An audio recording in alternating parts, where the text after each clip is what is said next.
Alors, on a Daniel.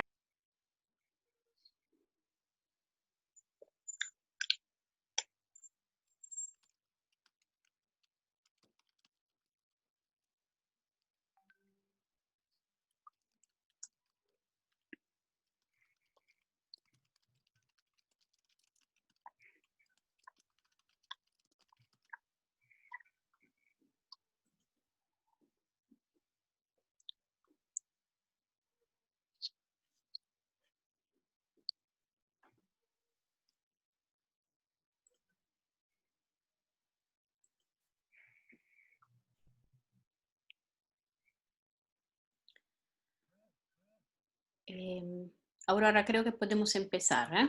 Aurora, je crois que nous allons pouvoir débuter. Abre el micrófono. Vous pouvez ouvrir votre micro. Il est 15 heures. Bien, Alors vamos a voilà, dar inicio. Bienvenidas, nous allons bienvenidos. débuter. Nous souhaitons la bienvenue à tous et toutes. Ya es el momento de empezar. C'est le Como moment está de hoy, commencer. C'est le eh, moment, la inspiración de la ainsi CLAR. que le dit la CLAR. Y estamos Et participando nous participons. 412 On a à peu près 412 personnes se actuellement, siguen añadiendo. mais il y a d'autres qui continuent à s'ajouter. Bienvenue à tous et toutes. Le voy a dar la Nous palabra allons, a Yolanda, je vais laisser Yolanda parler. presidenta de C'est la notre présidente Junta Directiva de la Unión de de, Subdelegados du conseil Españoles aquí. du conseil de la WIS d'ici. Entonces, Donc, le doy la palabra a je Yolanda. la laisse intervenir. Donc, Yolanda, Buenos días, buenas tardes bonjour, a bon todos. après-midi à tous et toutes. Bienvenidos a este Bienvenue encuentro. à cette rencontre. Soy Yolanda, soy Je suis misionera Yolanda, claretiana. missionnaire clarétienne. Es un encuentro Et que c'était une hemos deseado rencontre que mucho. nous avons beaucoup désiré, La verdad que también el quórum de beaucoup las désiré personas que faire. se van Et le uniendo, quorum de de las personas personnes que qui se sont en van train de s'unir à nous et qui incorporando. nous suivent nous confirment dans ce Este souhait. encuentro de Cette hoy rencontre d'aujourd'hui responde a dos répond deseos. à deux souhaits. Un deseo Premièrement, primero de fondo es un deseo de búsqueda le de souhait de discernimiento chercher, de lo que Dios nos discerner dice en de ce esta que Dieu realidad essaie de nous dire dans y cette a qué nos réalité qui est la invita, nôtre aujourd'hui et à quoi il ¿verdad? nous invite. Es una C'est une realidad que nos interpela réalité qui nous y interpelle sabemos bien et nous que savons va bien más allá de lo que que incluso cela va de au-delà lo que de ce qui est en estrictamente train d'advenir et de aparece ce qui relacionado est con la de pandemia. ce qui apparaît et de ce qui est relié à la Es pandémie. verdad Et il est que vrai todos los aussi que cela estamentos de touche la vida social, toute notre religiosa, vie de la vida sociale, personal, religieuse, de la vida de personnelle, nuestras comunidades, de la de nos misión, communautés, de la bueno, mission. no pararía la lista, ¿verdad? La Pero liste serait longue, también pide una respuesta. mais cela demande Y aussi une estamos réponse. experimentando Et de nous sommes que en train las de consecuencias sentir que les son ya conséquences en este momento sont actuellement son grandes y très van más importantes allá et elles vont de au-delà nuestras de comunidades, de nuestros nos propres institutos, communautés, pero instituts. también es un tiempo C'est que aussi un temps muchos nos están où invitando a vivir beaucoup como nous un invitent à le kairos. vivre comme un Desde kairos. Papa Francisco, Le pape François organizaciones lui-même, internacionales, d'autres nos organisations sentimos internationales, invitados como la nous avons été humanidad invités a en dar tant significado qu'humanité a à lo donner que un estamos sens viviendo, a à lo ce que que nous estamos sommes en train de vivre conociendo, actuellement, à ce qui est en con train lectura d'advenir, creyente en essayant y d'y también donner dar une respuestas interprétation chrétienne et à apporter des con réponses otros. ensemble Entonces, avec por d'autres. un lado, Et ainsi, el d'un côté, deseo il y a de ce souhait búsqueda nos de mueve a chercher, este encuentro. de chercher ensemble, et c'est Búsqueda pourquoi on a organisé ceci, une recherche humble. In which channel are you? I am in the off. Okay, can you choose your channel to speak? All right, Spanish then. Okay, when you speak Spanish, choose the channel. Okay. Entonces, ¿qué hago? ¿Repito Alors, otra vez? No, no, no, no, no, no, no. Sí, no. sí. Vale, entonces, donc, perdón si para algunos désolée es una repetición, si pero estaba diciendo, bueno, je la me répète. alegría Donc, je que disais tout sentimos d'abord por que nous podernos sommes très encontrar heureux de y pouvoir también vous los deseos que rencontrer nos et mueven aussi a este encuentro. le désir d'avoir cette rencontre et Entonces, d'autres. el primer Le deseo premier que nos mueve souhait es como un deseo interior est de un búsqueda, souhait intérieur de de escucha recherche, a lo que Dios nos d'écoute, dice, pour nos savoir ce que va Dieu est en train nos d'essayer de quiere nous dire, transmitir desde ce qu'il essaie de nous transmettre depuis ce temps de Kairos, et c'est un temps d'écoute attentive.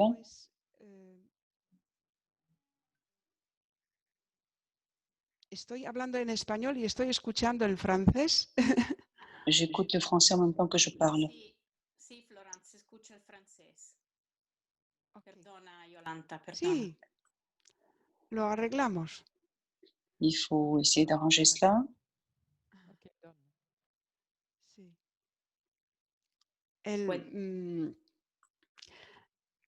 Hay muchas voces que escuchamos en ese Il y a tiempo. beaucoup de voix que nous entendons actuellement Profundizar en esta escucha et nous devons approfondir cette écoute et ce discernement. que necesitamos.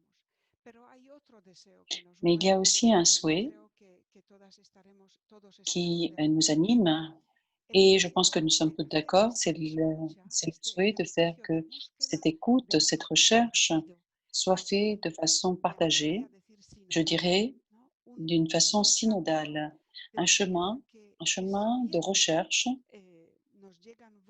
qui, on l'entend, il y a des recherches, des voix qui nous arrivent, qui sont des voix individuelles, mais nous souhaitons écouter aussi des voix chorales, des voix qui pourraient nous illuminer dans cette recherche. Et nous sentons le besoin de partager tout ceci, de nous écouter les uns les autres, de voir comment est-ce que nous pouvons lire cette réalité à partir de différents contextes, que ce soit des sociologues, des théologiens, des religieux, des personnes qui réfléchissent, des historiens. Il y a beaucoup de matériel. Et donc, cette rencontre d'aujourd'hui est inscrite dans une série de rencontres qu'il faut regarder à partir de cette perspective-là. Nous avons eu des rencontres avec l'une des conférences des États-Unis. Nous avons eu la rencontre aussi avec la conférence des religieux d'Europe. Aujourd'hui, avec beaucoup de joie, nous avons cette rencontre avec la présidence de la CLAR. En prévision, on a aussi une rencontre avec les religieux d'Afrique, d'Asie. C'est une opportunité de mettre sur une plateforme virtuelle tout ce que nous cherchons, tout ce que nous cherchons de l'esprit, de la grâce que Dieu nous donne pour essayer de trouver la lumière, et cette lumière peut venir seulement de lui. Donc, cette attention, cette écoute, ce dialogue, cette attention est une attention humble parce qu'elle part de ce cheminement où nous ne voyons pas l'horizon, mais nous avons confiance parce que si nous cherchons la lumière, alors nous arriverons à la lumière. Et si nous avons besoin d'être courageux pour trouver des réponses, eh bien, nous trouverons le courage. Et nous avons confiance en le Seigneur. Je suis sûre qu'il va nous donner cette confiance et ce courage. Et encore une fois, à tous ceux et celles qui s'unissent à cette rencontre, bienvenue. Nous vous souhaitons une bonne écoute et aussi, nous sommes en train de communiquer que à la fin de cette série de rencontres, nous souhaiterions publier une espèce de résumé pour ne pas perdre ces richesses grâce à ces rencontres. Donc, merci beaucoup pour faire que cela soit possible et continuons. Aurora, perdona. Aurora, je souhaiterais parler encore une fois de la traduction parce que sur le chat, je vois qu'il y a encore des questions par rapport à l'interprétation. Pour choisir la langue d'interprétation, en bas, vous voyez un bouton qui dit « Interprétation ». Alors là, vous cliquez et vous sélectionnez la langue que vous souhaitez entendre. Pour sélectionner la langue, vous devez cliquer sur le bouton interpretazione e choisir la langue. Per scegliere la lingua dovete andare in basso nel Donc, tout est répété dans les différentes per langues. l'italiano dovete scegliere portoghese, non esiste la traduzione in portoghese. Il n'y a pas de traduction portugaise, c'est l'italien qui est traduit. S'il vous plaît, n'écrivez pas sur le chat pendant la rencontre. Donc, n'écrivez rien sur le chat lors de la rencontre parce que ça dérange, à moins que vous ayez un problème. Donc, directement, vous pouvez écrire à moi ou à Florence. Donc, s'il vous plaît, merci. Ça distrait. Si vous avez un problème quelconque, écrivez à Florence, écrivez-moi, Patricia. Donc, voilà, merci.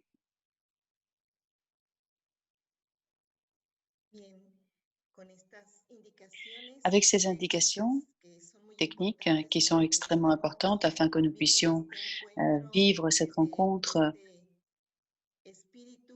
avec cet esprit qui a été mentionné par Yolande et qui est présent dans chacune et chacun d'entre nous, à partir de notre propre réalité, à partir de ce que nous sommes en train de vivre actuellement, et avec ce souhait qui est dans nos cœurs, de nous écouter mutuellement, de chercher, de nous renforcer, de renforcer cette réponse à nos réalités, vis-à-vis de nos réalités, par rapport et à partir des différents contextes. Nous allons contempler et nous allons regarder une vidéo qui va nous être présentée. Et cela va montrer une réalité importante. La vidéo s'appelle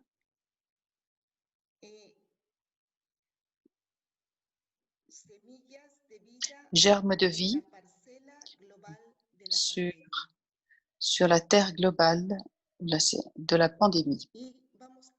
Et nous allons écouter avec notre cœur, avec notre sens, et cette vidéo va être traduite.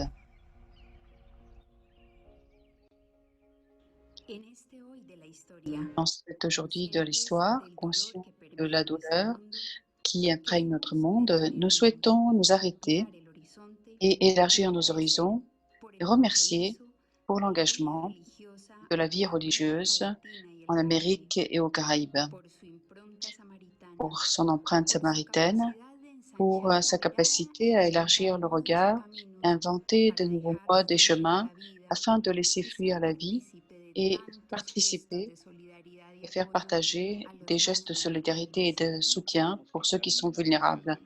Nous ne pouvons pas enlever la douleur et nous ne pouvons pas enlever la détresse que nous sommes en train de voir à cause du Covid.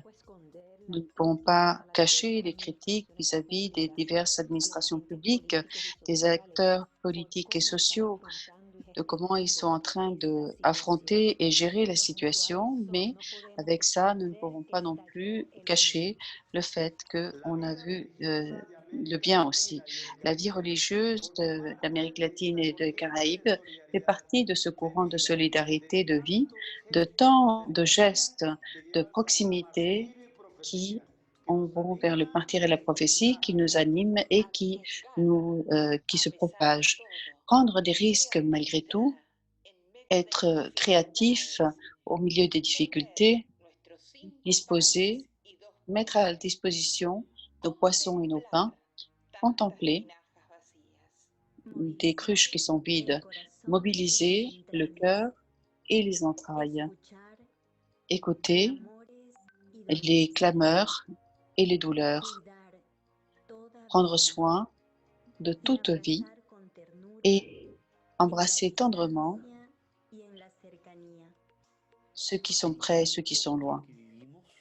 L'impact de ce que nous vivons nous fait nous reconnaître, nous permet de nous laisser toucher par l'inattendu.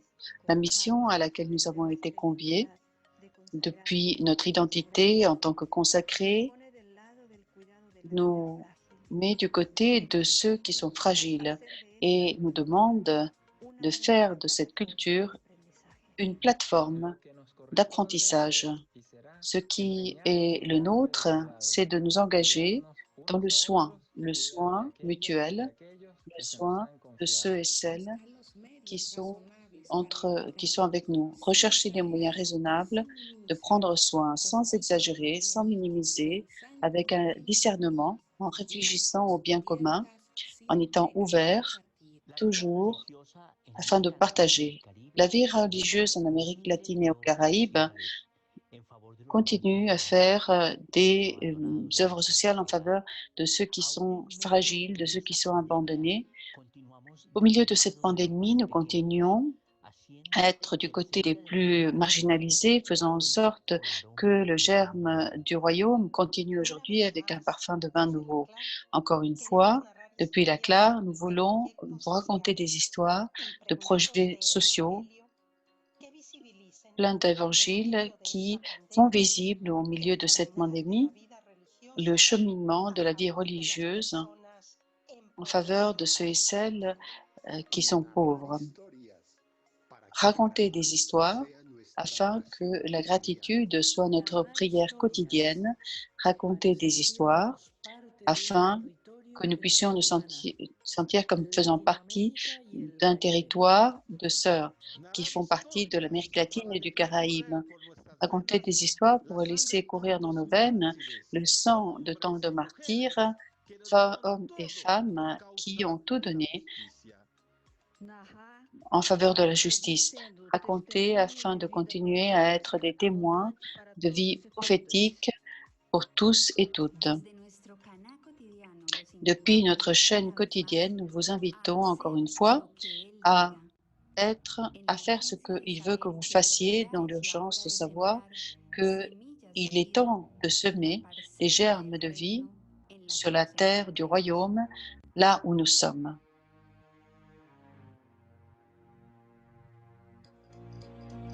Compartinos tu historia, mandanos tu... Partage-nous ton histoire, envoie-nous des infos, des textos, des initiatives solidaires ou bien des vidéos et fais-le à travers de notre WhatsApp. Le numéro +57 315 668 34 79 ou bien écris-nous à comunicaciones@clar.ong. Nous souhaitons t'entendre. Faites ce qui vous dira. Il est temps.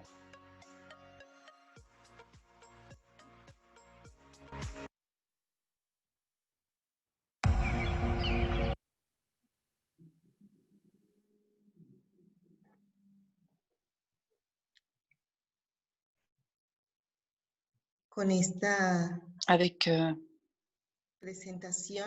cette présentation,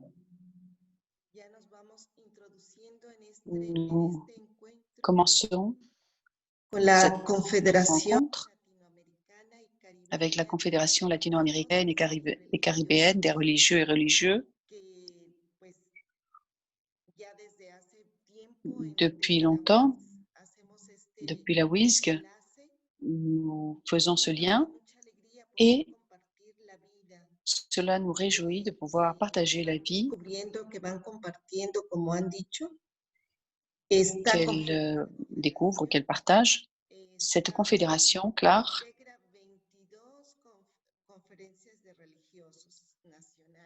comprend 22 conférences de religieux et religieuses internationaux et on va nous présenter le contexte et à partir de là, la réalité qui nous intéresse aujourd'hui. Alors que nous faisons face à la pandémie depuis la perspective de l'engagement de la vie religieuse en Amérique latine et aux Caraïbes. Et nous souhaitons présenter, et je vais les nommer, et puis vous pouvez les individualiser ainsi que nous pourrons les voir. La présidente est sœur Liliana Franco Echeverry de la Compagnie de Marie. Liliana, bonjour. Bonjour à tous et toutes. Ensuite, nous avons le père Francisco Méndez, salésien de Don Bosco. Est-ce qu'il est là? Parce qu'il semblait avoir quelques problèmes techniques. Je ne le vois pas pour l'instant. Alors, je vais vous nommer et chacun va parler, va s'exprimer de ces cruches, de ces jarres. Donc, et on verra à ce moment-là le visage des personnes. Nous avons également Sœur Nancy. Nancy, Sí, sal- est-ce qu'elle est sal- là? saludos a todos. Bonjour à tout le Missionera del monde. Buen Pastor. Voilà, missionnaire du Bon Pasteur. Y la hermana María Inés Sœur Castellano, Maria Inés Castellano, hermana de la Virgen Niña desde Argentina. donc elle nous appelle de l'Argentine, de la congrégation de la Vierge Enfant. Et puis la secrétaire de la fédération, c'est la sœur Daniela Canavina, qui est avec nous et qui nous appelle de l'Argentine. Ah, Colombie, pardon. Pardon, c'est la Colombie. Et aussi, nous avons des invités, la présidente de la conférence des religieux et religieuses du Brésil, sœur Maria Inés Vieira. Buenos días a todos. Bonjour. Dia a todos y a todas. Merci pour être parmi nous. Chacun va avoir environ 7 minutes para hablarnos de su pour nous parler de sa vision, de cette expérience, de ce que vous avez comme expérience comme confédération, comme confère de Amérique latine et Caraïbes, et qui va commencer alors, je crois que c'est Liliana qui va commencer avec la première cruche. Donc, je voulais vous lire un paragraphe de ce qu'elles introduisent lorsqu'elles présentent leur inspiration. Et elles disent la réalité de notre peuple et de notre Église nous impose le défi d'écouter, de prendre soin et de regarder avec un nouveau regard contemplatif toutes ces situations dans lesquelles quelque chose s'est épuisé. Là où il est nécessaire de poser notre regard sur Jésus pour, avec une fidélité créative, faire ce qu'il nous a demandé de faire, selon son style, depuis ses critères et en cohérence avec ses propres options. Et voilà, avec cette introduction, nous avons introduit chacune de nos sœurs et de nos frères. Et Liliana, si tu veux commencer. Tout d'abord, au nom de tous mes frères et sœurs de la présidence, nous souhaitons vous envoyer un bonjour cordial à frère Sanchez des conférences de Mexique et notre compagnon qui ne peut pas nous accompagner aujourd'hui. Je souhaite aussi vous remercier pour nous avoir demandé de partager et faire l'écho de cette réalité d'Amérique latine et des Caraïbes en ce temps de pandémie qui nous a beaucoup touchés et qui nous a fait réaliser aussi notre grande vulnérabilité. Ce virus a modifié nos agendas, notre rythme de vie. Cela a été quelque chose qui a fait voir aussi les inégalités au niveau de la santé. Et c'est un facteur qui augmente le risque, surtout pour les plus pauvres, pour les plus déshérités. Cet impact de tout ce que nous avons vécu nous a mené à nous reconnaître comme ayant été affectés par quelque chose qui était inattendu. Nous sommes sentis appelés à sortir de notre individualisme, à prendre soin les uns des autres. Et dans ce contexte, nous sommes très frappés de voir les réseaux qui ont surgi en défense de la vie, pour prendre soin de situations bien concrètes. Et dans notre continent, la pandémie eh bien, on voit de plus en plus les questions de l'inégalité, de la pauvreté, de l'immigration. Tous les jours, nous devons faire face à ces grandes brèches qui rendent très inhumaine cette situation. Et aussi, nous avons des problèmes de corruption, d'exposition médiatique, des positions politiques de quelques gouvernants de nos pays qui ont augmenté les facteurs de risque et qui ont augmenté aussi la crise en général. Et dans ce contexte, vous êtes en train de nous inviter à réimaginer notre futur. Nous avons voulu partager ce que nous pouvons voir par rapport à la CLAR et étant convaincus qu'il est temps d'agir. Et nous souhaiterions aussi nous rapprocher d'une façon particulière à la réalité du Brésil et de l'Amazonie. Dans cette grande géographie, de ce pays, nous souhaiterions nous sentir plus proches. La première cruche, c'est vivre avec sens la propre vocation. Et cette invitation est de revenir à la centralité de l'Évangile, vivre avec radicalité et avec un enthousiasme renouvelé notre consécration, afin de pouvoir être des témoins véritables et de pouvoir suivre Jésus. Il s'agit de retourner à ce qui est essentiel dans cette suite, dans une expérience intégrale. Et à partir de cette expérience, nous allons pouvoir dynamiser la reconfiguration de nos institutions.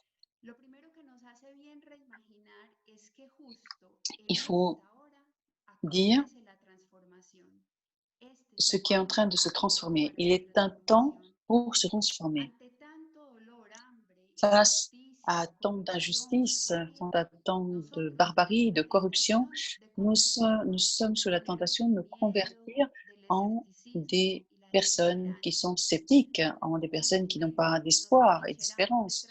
Et nous nous cachons derrière des écrans et avec une facilité d'être spectateurs, nous pouvons nous limiter à regarder les informations là où nous sommes.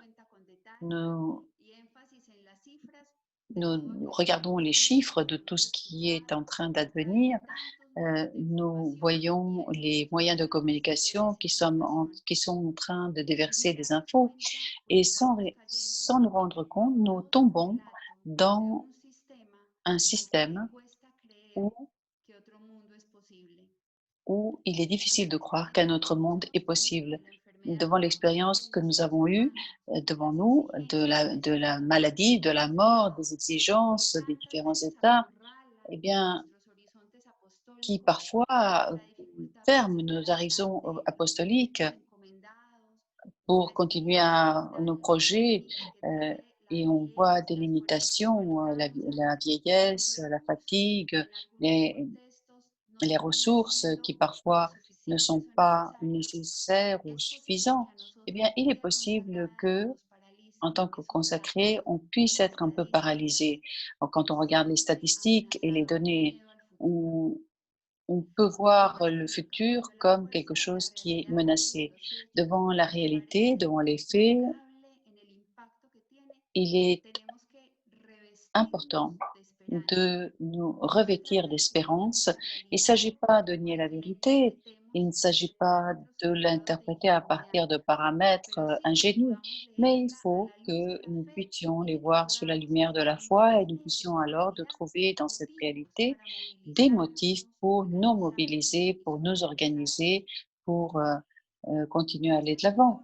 Et dans ce futur que nous souhaitons réimaginer, notre voix doit être au service des victimes, de ceux qui sont affectés, des petits, des faibles, de ceux qui sont seuls. Cela demande une attitude d'espérance et de joie.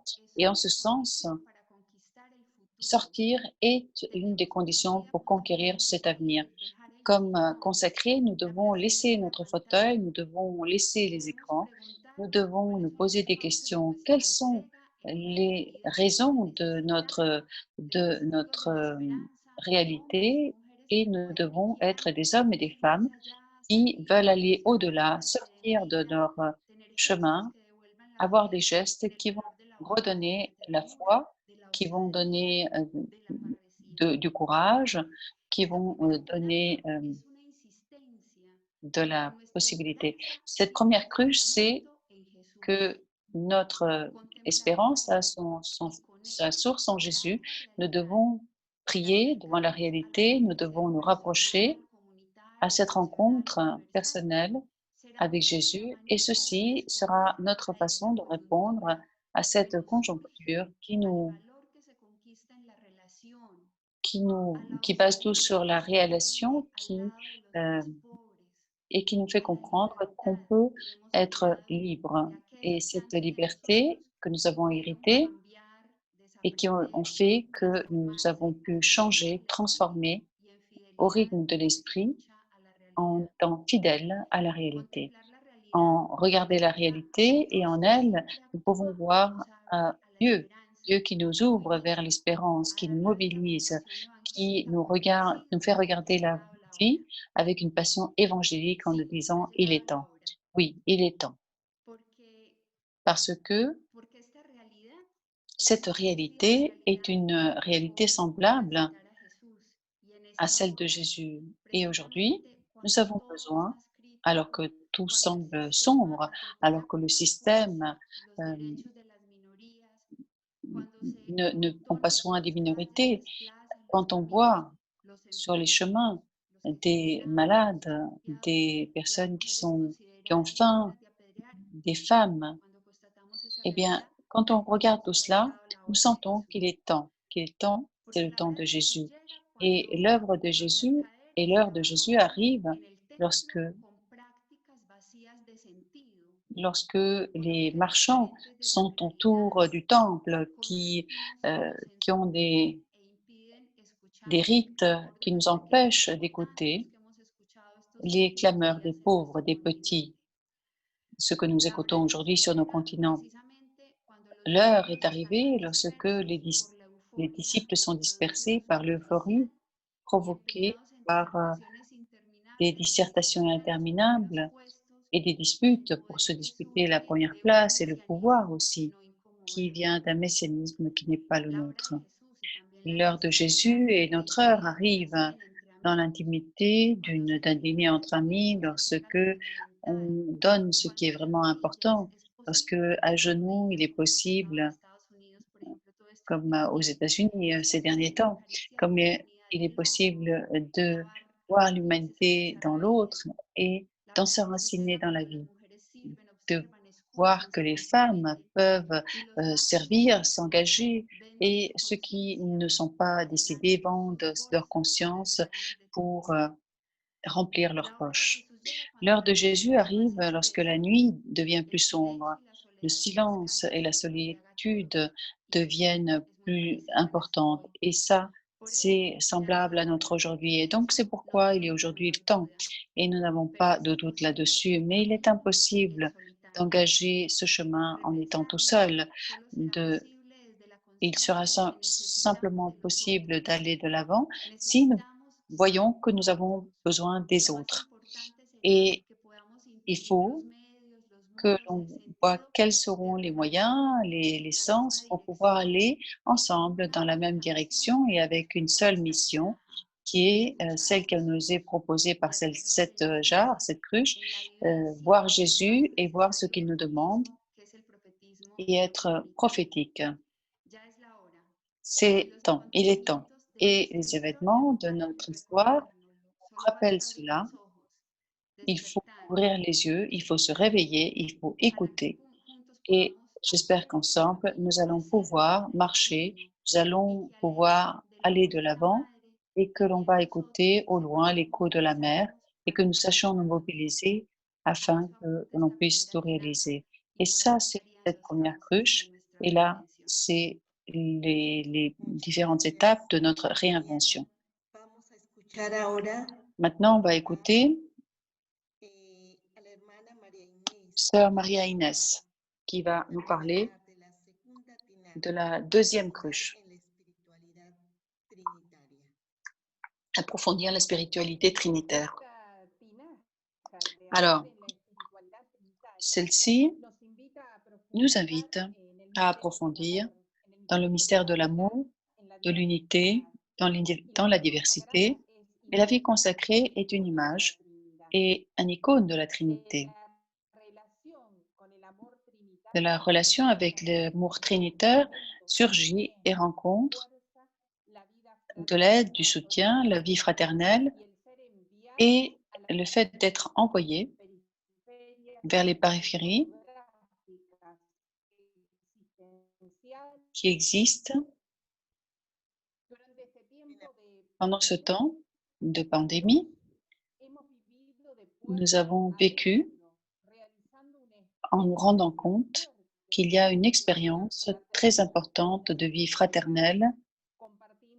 Nous avons partagé des rencontres de prières centrées sur la parole de Dieu et nous sommes retournés à l'essentiel. Nous avons eu davantage de temps pour le dialogue, pour partager, pour engager des relations en reconnaissant la valeur et les dons de chacun et chacune, des relations plus pleines de compassion, depuis la vulnérabilité, depuis la peur, et nous nous reconnaissons comme étant différents.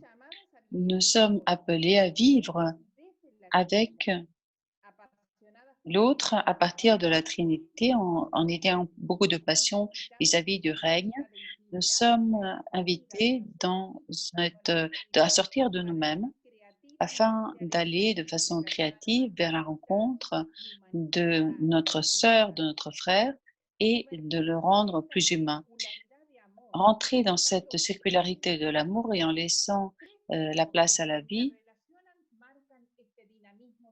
il y a une interrelation qui se crée. Il faut renouveler, revaloriser et renouveler nos relations en étant en contact avec ce qui est essentiel, c'est-à-dire la parole, et mettre au centre cette parole, et cela peut nous transformer depuis l'intérieur. À partir de cette expérience, nous sentons alors des enfants aimés de Dieu, des frères et des sœurs entre nous, et nous sommes des témoins joyeux de la miséricorde de Dieu, présents de confiance, rester en contact avec la dimension mystique, prophétique de notre fondateur et fondatrice. Cela nous aidera à revitaliser dans le cœur de chacun et chacune le charisme auquel nous sommes appelés. Ce rester demande une attitude d'écoute à la parole, à la réalité où nous sommes, aux cris, aux clameurs, avec une oreille tournée vers l'Évangile, une oreille tournée vers les pauvres, une écoute attentive vis-à-vis de chacun et chacune, afin d'être créatifs dans le don de nous-mêmes, dans le service. Et ainsi, nous allons pouvoir trouver un moyen de pouvoir atteindre le cœur de chacun et chacune avec tendresse, avec des petits gestes qui libèrent. Revaloriser, deuxième point, revaloriser nos relations, les laïcs, les religieux, en partageant des expériences de foi et de vie, en générant des processus qui favorisent la conversion et la transformation avec un regard contemplatif, en étant des hommes et des femmes de foi, en découvrant, en lisant, en interprétant, en discernant les signes des temps et suivre les pas de Dieu dans notre vie de tous les jours en nous laissant conduire par l'Esprit, en trouvant ainsi de nouveaux chemins de charité et en commençant un processus commun de fraternité afin que tous et toutes ensemble nous puissions naviguer dans la même direction. Chacun, depuis le point où il est, où elle est appelé à contribuer avec son petit grain de sable en vivant de façon sobre, simple et en vivant aussi avec générosité et responsabilité dans un dialogue interculturel, intergénérationnel, interculturel, etc., en apportant la vie, une vie qui soit à la fois plein de paix et de sérénité, de gratuité, resignifier nos relations depuis cette sortie de nous-mêmes, c'est-à-dire quitter le confort, quitter tout ce qui est la conformité, les peurs, le confort, pour aller au-delà, pour animer, pour accompagner ceux et celles qui sont dans la détresse, qui sont des victimes de violences, qui sont des victimes d'autres choses. Et nous devons donc mûrir nous n'avons pas besoin, nous ne pourrons pas faire cela tout seuls, nous devons faire tomber les murs de l'individualisme, de la haine, de l'idolâtrie, de la superbe, et nous devons construire des ponts en valorisant l'apport de chacun.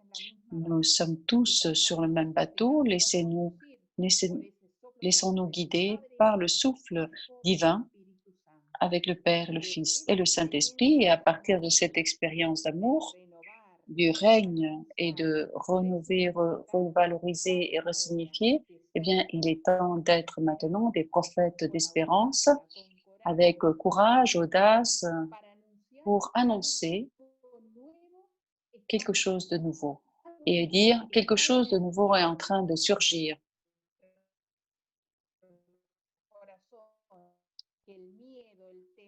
Le peur, le peu de confiance peuvent nous empêcher de voir la lumière, et nous allons marcher avec espérance. Et si nous marchons avec espérance, nous aurons l'espérance. Merci, merci. Nous continuons avec cette écoute attentive. On est en train de remplir nos cruches et maintenant on va écouter Sœur Nancy Negron qui va nous parler du marché vers une nouvelle façon d'être Église.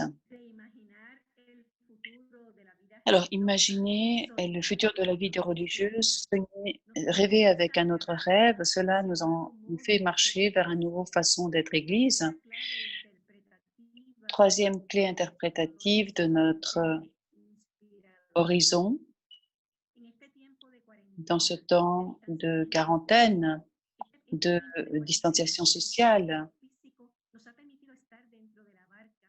cela nous a permis d'être sur le bateau et en assumant des défis, les défis qui sont les nôtres aujourd'hui. Les paroles du pape François ont sens pour tous, mais on est plein d'espérance et on a un défi urgent. Il faut discerner et il faut trouver l'esprit afin d'impulser avec d'autres les dynamiques qui vont pouvoir nous permettre de témoigner et canaliser cette vie nouvelle que le Seigneur souhaite générer en ce moment de l'histoire.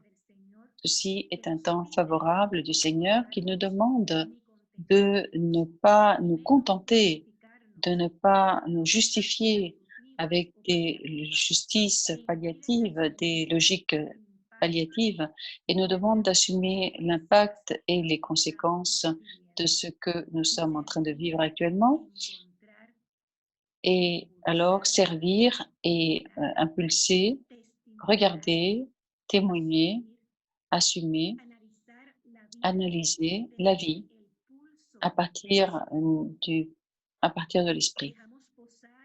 Nous devons laisser reposer dans nos cœurs chacune de ces paroles. Des émotions sont réveillées. Qu'est-ce que je ressens? Tout au long de son pontificat, le pape François nous a défiés afin de nous mobiliser et enfin d'empêcher la paralysie causée par la peur et qui peut être causée par notre réalité à laquelle nous sommes appelés à répondre en tant que disciples et missionnaires.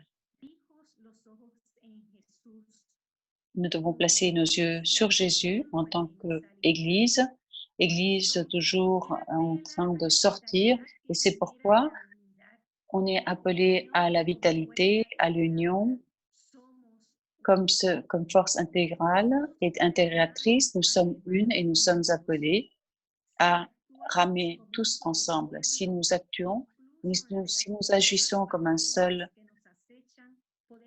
même devant des pandémies, nous pouvons avoir un effet réel.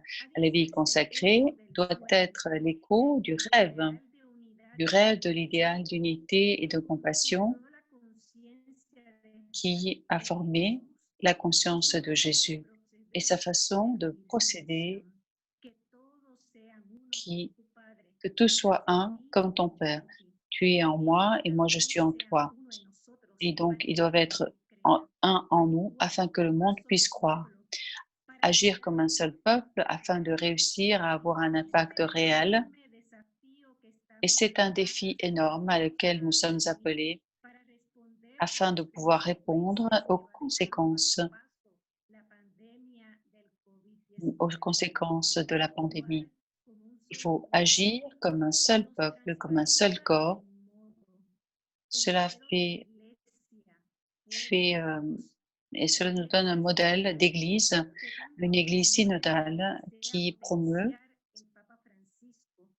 promue par le pape François, parce que de là surgit une de ses plus profondes convictions. Le chemin synodal est le chemin que Dieu et Jésus attendent de l'Église, ainsi que cela a été communiqué par notre sœur dans une publication d'une revue. Cette façon d'être Église nous demande à renoncer à nos assurances, de nous mettre à l'écoute et nous faire sentir complémentaires, accueillir la diversité de charismes. Cela ne sera pas possible si on n'exerce pas la mystique du nous et l'écoute active qui nous mène à une véritable conversion. À la vie religieuse latino-américaine et caribéenne, eh bien, on nous a demandé d'aller vers un nouveau modèle d'Église en marchant peu à peu, pas après pas, et nous avons travaillé afin que toutes les instances dans lesquelles nous sommes présentes, que ce soit le secrétaire permanent des commissions, des conférences nationales, eh bien, que l'on puisse voir alors un visage d'une église synodale là où il y a de la place pour tous.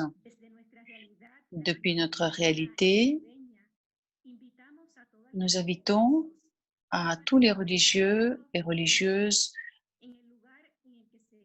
là où nous sommes à nous imprégner de tout cela dans tous ses aspects et dimensions. Créer une église faite de collaboration, cela mène au un changement des mentalités et au changement des actions, si bien que, en entreprenant ces pas, on puisse avoir une véritable participation de tous, en rendant effectif l'action de l'Église, ce qui affecte l'un affecte l'ensemble. Et ainsi, au nom de l'Église, au nom de la communauté, il faudra marcher ensemble et on sera véritablement une Église synode. On imprégnera de sens notre mission, on se convertira en témoin qui va changer l'humanité et depuis cette mystique, on va remplir ces cruches de vie, de prophétie et de parole parce qu'il est temps. Merci infiniment, Nancy, sabemos que algunas Nous veces savons no es tan que buena parfois la señal y l'audio eso n'est pas también nos bon hace et ça comprender aussi, nuestras ça distintas nous fait realidades. comprendre nos différentes réalités. Ahora vamos a escuchar al padre Francisco Méndez. Maintenant, on va voir Francisco Mendes qui va parler. Padre, tiene que abrir el micrófono. Vous devez ouvrir votre micro. Su micrófono está cerrado.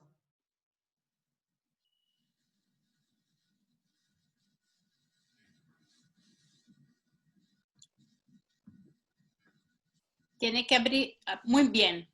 Sì. Padre, ha selezionato l'idioma bajo, sì? Sì. Aquí no aparece en este momento la opción aquí.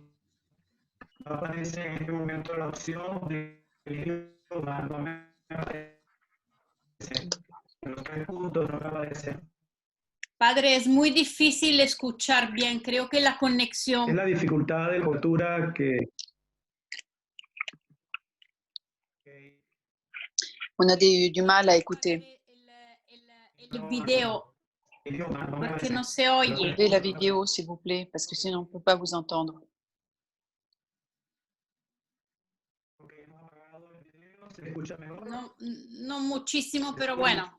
C'est pas terrible au niveau de l'audio, mais bon, on va essayer. Ok, bueno, saludos a todos. Ojalá puedan Bonjour à tout ver le el monde. audio. J'espère que Quisiera je compartirles pourrai communiquer ce que je souhaite partager actuellement. Ok. No, no Desde es la cuarta posible. clave de interpretación, No. escucha, quisiera compartirles. C'est très entrecoupé, hein. Padre, no es posible porque no se escucha La nada. realidad. C'est très Padre, lo entrecoupé. siento mucho, pero no se escucha y es On est désolé, on est désolé, mais on va attendre à la fin, voir si la connexion peut être meilleure. On laisse la parole à la personne suivante. On va attendre un peu, voir si la connexion est un peu meilleure pour la personne suivante. La hermana María Inés Vieira. Maria Inés, s'il vous plaît. Buenos días. Bonjour. Dia a todos Bon e dia. a todas. Espero hablar con despacio para que J'espère parler todos doucement possam afin que tout le monde acompanhar va pouvoir reflexão deste accompagner cette professor. réflexion. Agradeço muito a Je iniciativa remercie infiniment cette initiative de Luisg em escutar-nos et, como vida religiosa na América Latina. et qui nous permet de nous écouter en tant que vie religieuse en Amérique latine. Nous sommes en train de vivre un temps atypique très difficile pour notre réalité qui souffre actuellement et qui traverse une crise à différents niveaux, que ce soit sanitaire, économique, social, politique. Aucun de nos pays a été libéré de cette crise. Et notre continent vit une situation qui a été complètement inattendue. Et dans notre continent, nous avons l'Amazonie, qui est bien sûr dans notre pays, et l'Amazonie, ça représente 67% de notre pays. Là où il y a une situation extrêmement grave, parce que nos leaders politiques, malheureusement, prennent avantage de cette situation, de cette pandémie, pour usurper, pour détruire ce grand poumon.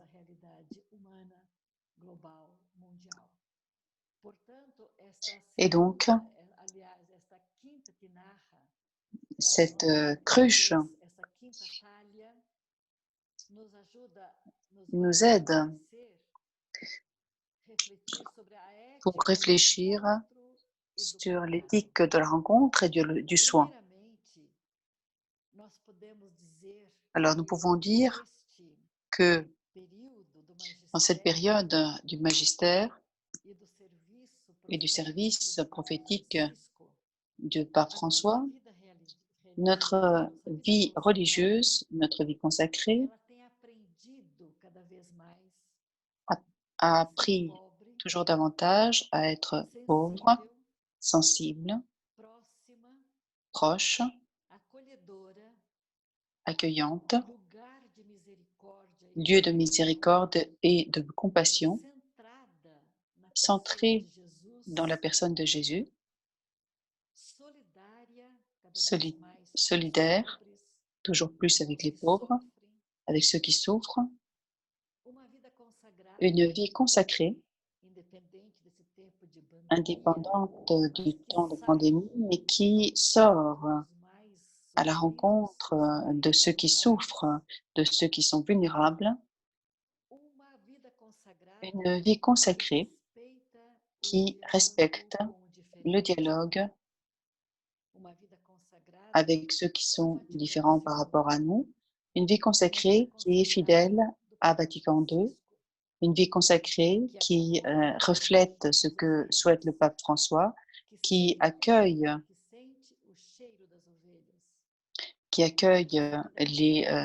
les moutons, qui est de plus en plus un ferment de notre société, est un signal de vie au milieu du peuple de Dieu. Nous ne devons pas, nous ne pouvons pas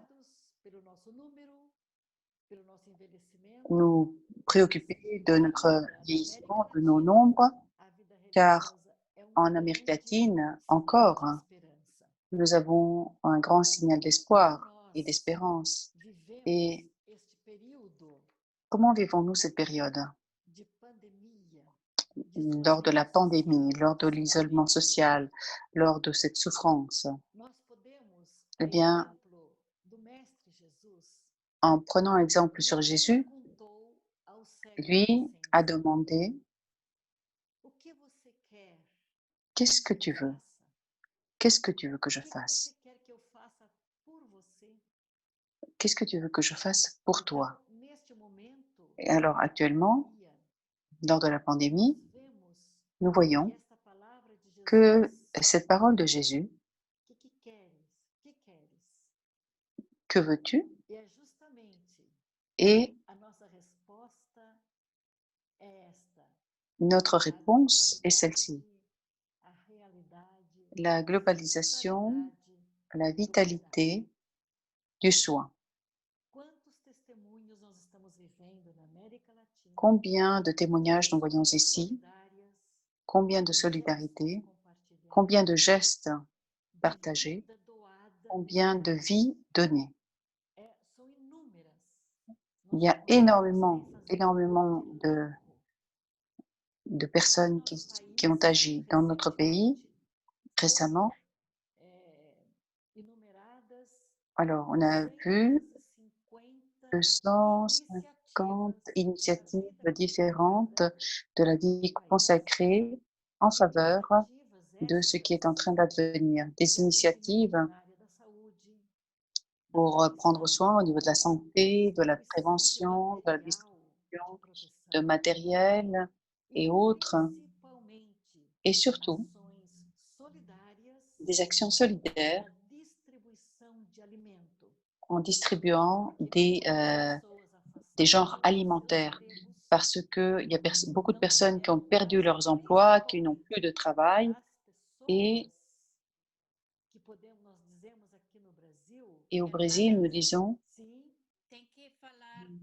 una mezcla de portugués y español, porque si no es muy difícil para nosotros traducir. ¿Me explico?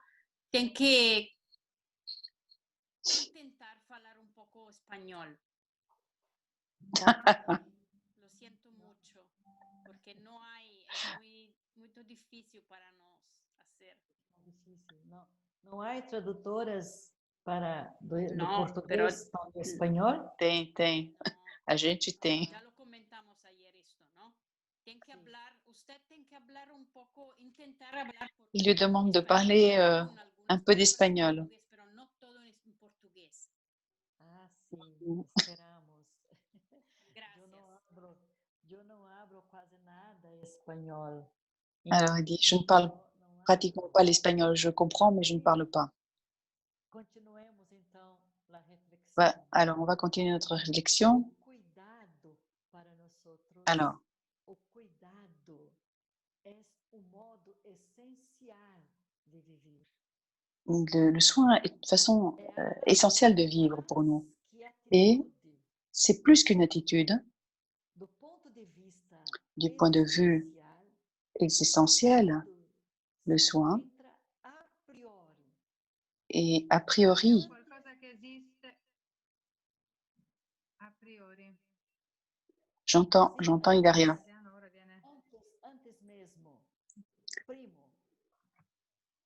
Antes de toda atitude Avant, e situação do ser humano, alors la situation de l'être humain, qu'est-ce que signifie? que ele se acha em uma Qu'est-ce que de l'être humain se trouve fato. dans une situation de fait? Scusate, c'è O un'interferenza. Sí, perdón, hermana, lo siento Patricia, mucho. c'è un'interferenza. Sí, sí. Tenemos un problema con la traducción, un Sí, momentito, ¿eh? Tenemos un problema. Sí. Perdona, hermana, solo un momentito. Sí. Se escucha dos veces y dos voces y no se puede entender bien. Perdona.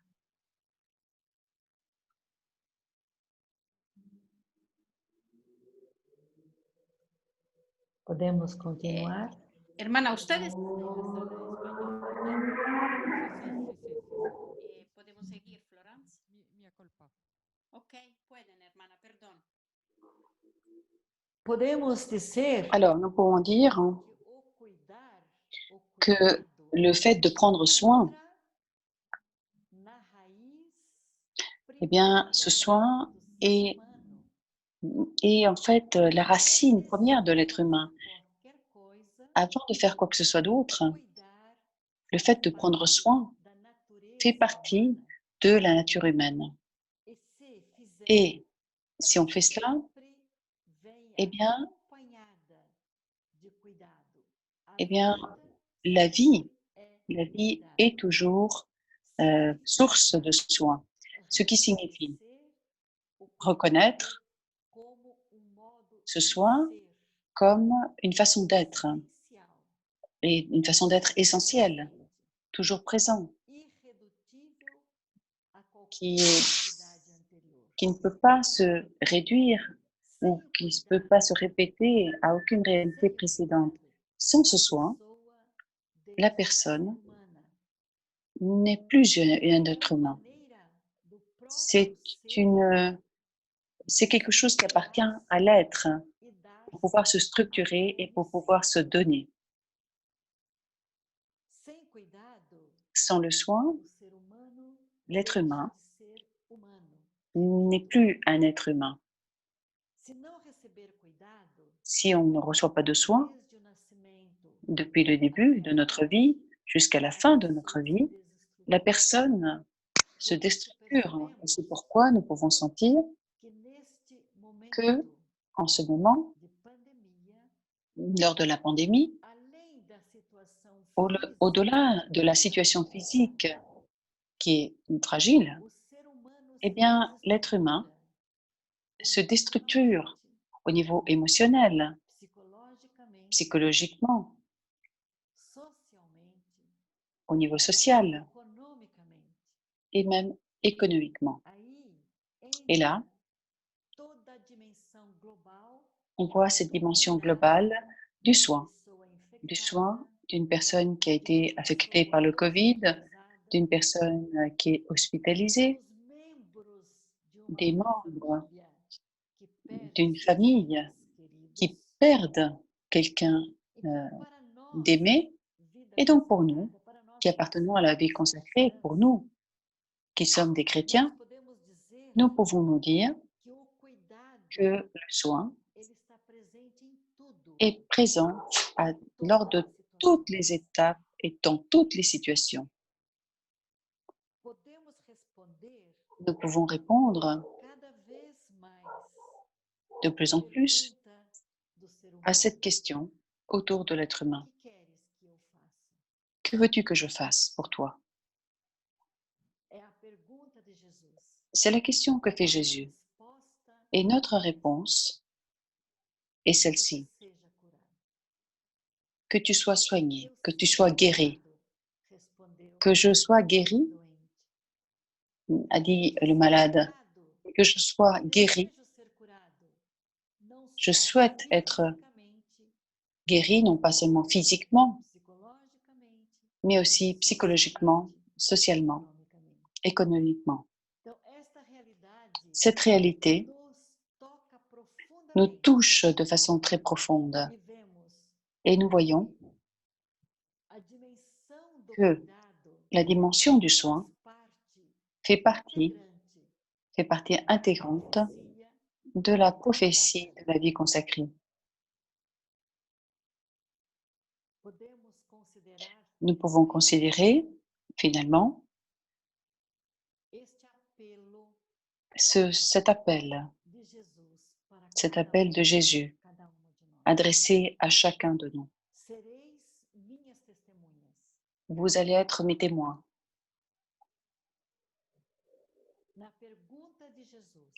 La question de Jésus, que veux-tu que je fasse pour toi? Alors nous pouvons dire la vie consacrée comme un prophète de la miséricorde, comme un prophète.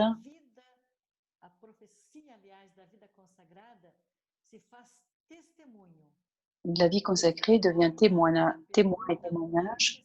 Et alors, c'est une question extrêmement importante pour tous les hommes et les femmes.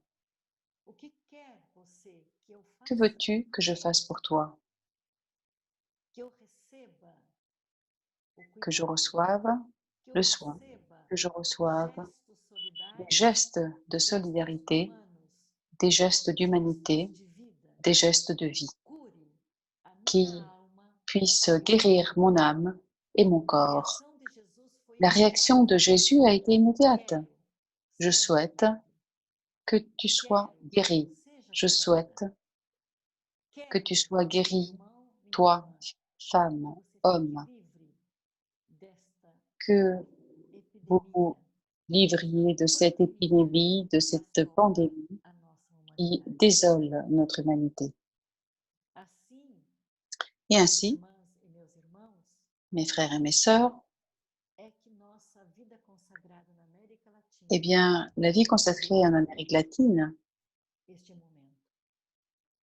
vit dans ce moment cette prophétie de la miséricorde, une prophétie du soin, dans la prophétie de l'attention globale vis-à-vis des besoins urgents de notre peuple, de nos personnes qui sont désolées, qui sont en détresse, qui nous laissent si vulnérables.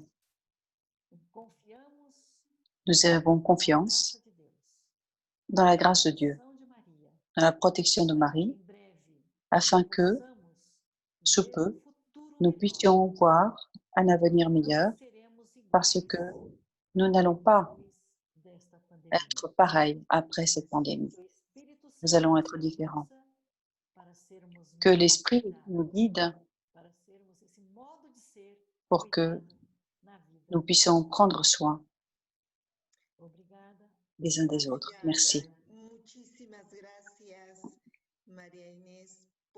Merci infiniment, Maria Inès, pour pouvoir partager avec nous ce qu'il y a dans ton cœur et dans le cœur de tant de personnes, les consacrés, hommes et femmes.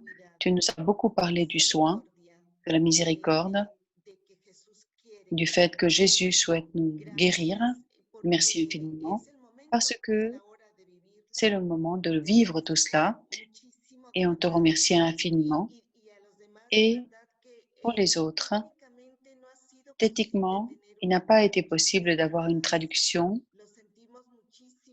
plus fine, mais on est désolé que l'espagnol, que le portugais n'ait pas pu être toujours bien traduit. Merci quand même. Et tu as fait un grand effort, mais le message a été transmis parce que c'est comme dans l'esprit. Ce qui vient de l'esprit arrive à l'esprit. Alors, merci infiniment pour ton effort, pour ton partage. Et nous allons passer à présent à Sœur Daniela. Alors, quelqu'un a parlé? Maria Inès,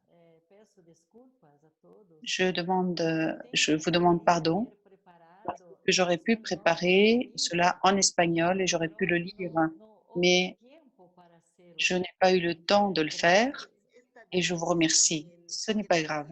Merci, merci infiniment du fond du cœur parce que toi, ce que tu as fait, c'était très bien et je pense que toi, ce que tu as dit, eh bien, on a accueilli tout ce que tu as dit avec notre cœur.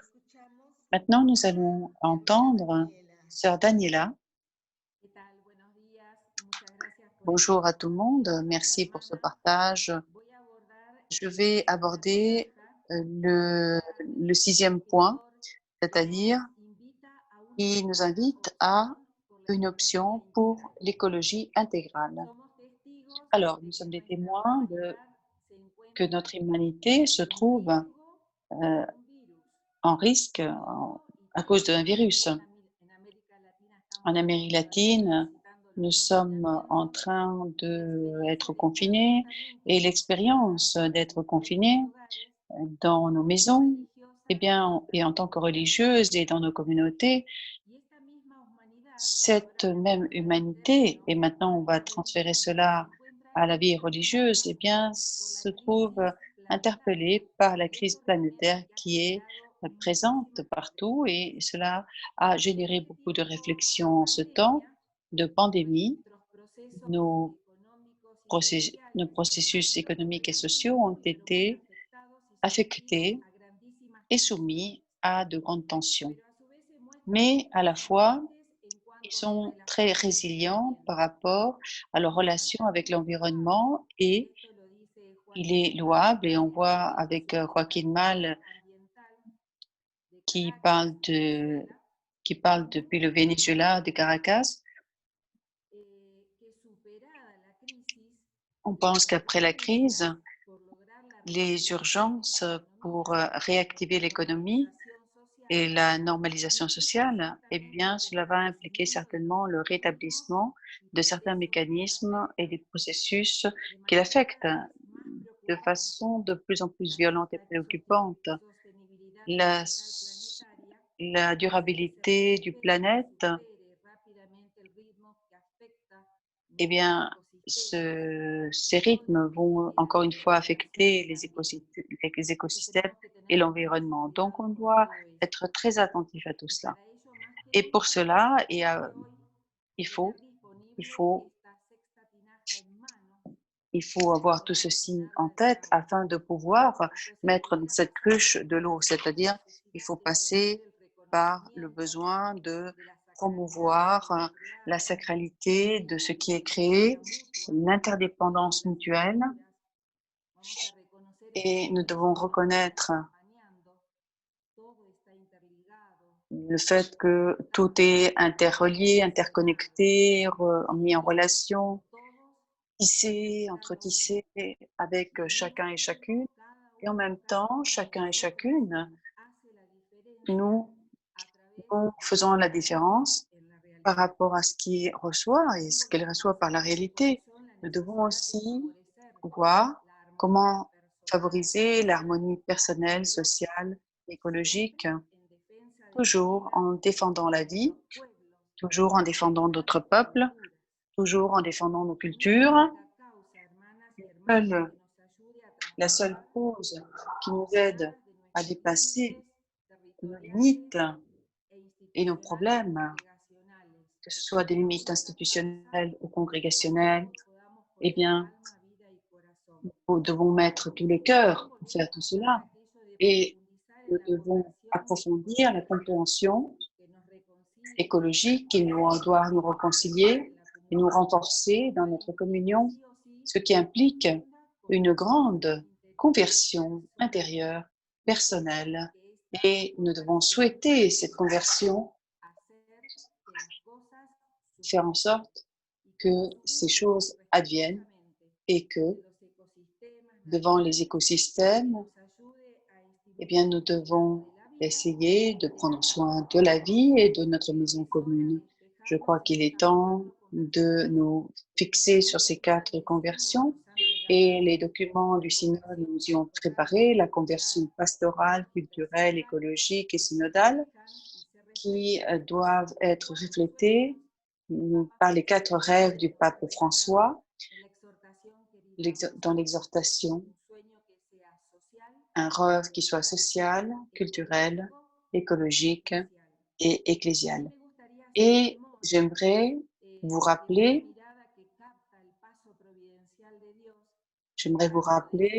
dans l'arc de ce temps du coronavirus et qui nous a accompagnés, ce que nous avons vécu pendant ce temps. Nous avons pendant ce temps célébré les 5 ans de Laudato Si. Nous avons célébré l'ouverture de l'année de Laudato Si en assumant la proposition du dicaster de promouvoir 7 objectifs durant 7 ans. Et ces objectifs vont transformer et donner à la vie religieuse des éléments afin de faire des programmes, afin d'inclure ses propres projets de vie, la clameur de la terre, des pauvres, la révision de l'économie, les styles de vie qui doivent être beaucoup plus simples et austères, l'éducation écologique, les spiritualités écologiques, l'engagement et la participation active pour les causes communes qui nous affectent à tous et toutes. Et aussi, nous avons célébré le 5 juin la journée mondiale de l'environnement. Cette mémoire, ces événements nous aident dans notre vie religieuse à nous sentir comme des pèlerins dans notre maison commune. Et nous devons prendre soin de cette maison. Nous devons prendre soin sans nous en approprier. Et pour prendre soin de la maison commune, nous avons besoin d'une révolution du travail. Et donc, cela ne donne pas lieu à la supériorité et au sens de domination. Ceci nous fait penser à l'écologie intégrale et cela pose question par rapport au gouvernement, à l'animation. Nous devons nous aider à travailler, à réfléchir collectivement par rapport au paradigme de la synodalité, en sachant que toute élection, quelle qu'elle soit, peut provoquer une différence. Et si nous nous unissons en tant que vie religieuse, nous pouvons collaborer ensemble pour changer et pour prendre soin de notre maison commune. Donc, à partir de cette introduction, j'aimerais, avec toute la vie religieuse d'Amérique latine et des Caraïbes, 4 points de réflexion pour réimaginer cet avenir. Quel pourrait être notre apport? Un premier point peut être celui de faire en sorte que dans nos maisons, on puisse avoir des façons de faire et d'être pour changer. Que pouvons-nous faire dans nos maisons afin de pouvoir vivre ce processus de conversion proposé par Laudato Si? Et il faut que nous changions nos maisons religieuses en véritables maisons. Et cela engendre un changement au niveau des relations entre sœurs, prendre conscience que notre maison est réellement un lieu important. Un deuxième point pour réimaginer l'avenir pourrait être, en essayant de faire plus Laudato Si,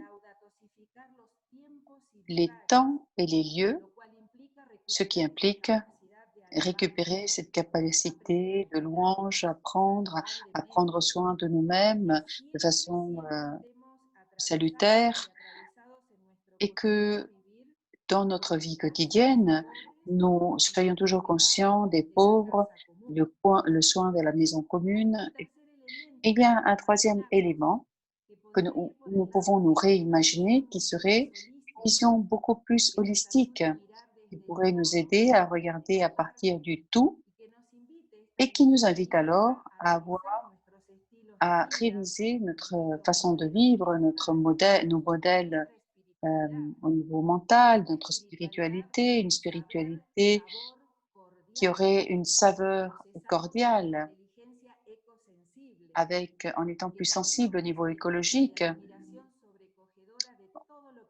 ou en admirant tout ce qui est autour de nous.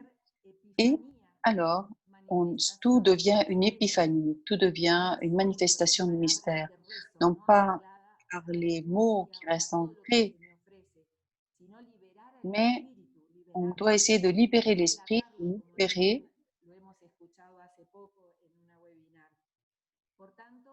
Et donc, nous sommes invités à avoir une expérience contemplative, transformatrice, qui évite une vie religieuse qui n'a pas de sens. Il faut que nous soyons partie d'un tout. Et donc, cela nous mène vers la spiritualité qui part de la racine, qui marque notre façon d'être, de sentir. Ma foi va refléter ce que mes pieds sont en train de toucher. Ma tête pense lorsque là où mes pieds marchent. Donc, il faut qu'on parte de la base. On va éviter avoir une vie religieuse désincarnée, victime d'une religiosité désincarnée.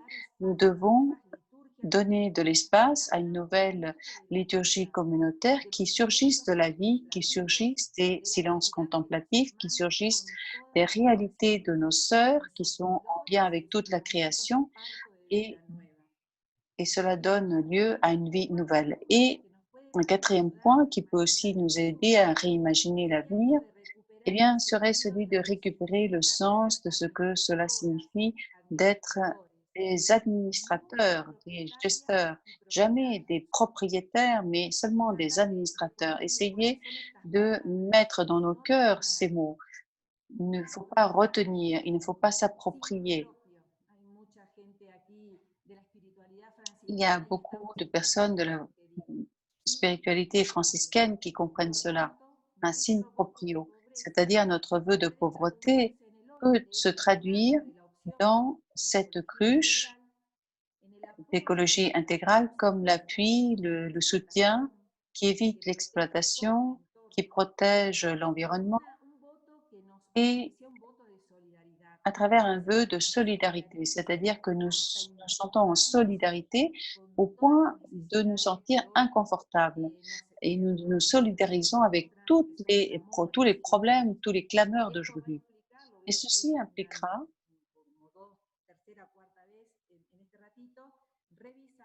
le fait de réviser notre style de vie, notre mode de vie et puis aussi nos économies. Je veux finir par un mot d'une ex-secrétaire de la CLAR, sœur Josefina, qui disait « Commençons par redresser et assainir notre propre cœur avant de passer à l'environnement, avec des attitudes de respect, d'accueil, de solidarité, et particulièrement pour ceux qui sont les plus pauvres, les plus fragiles, les plus vulnérables. Guérir le cœur afin de pouvoir guérir l'environnement social. Et je crois que c'est un programme de vie. Voilà, juste quelques petits points. Merci. Merci infiniment, Daniela. Merci infiniment à chacun et chacune. Et nous savons que nous n'avons pas pu écouter le Père Francisco. Nous avons encore quelques minutes pour pouvoir partager. Patricia va nous aider aussi. Je suis en train de regarder sur le chat qu'il y a pas mal d'échos positifs, des personnes qui souhaiteraient participer. On souhaite remercier toute cette richesse qui a été partagée et aussi ces coups de pinceau, ces lumières qui nous aident à avancer.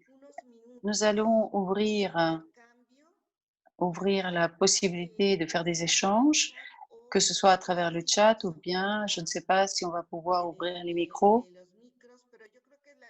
mais je crois que le chat pourrait être la solution. On pourra regarder en fait les réactions et s'il y a des personnes qui souhaitent participer en posant des questions, en faisant un commentaire, nous avons encore 10 minutes environ, 10-15 minutes pour pouvoir échanger.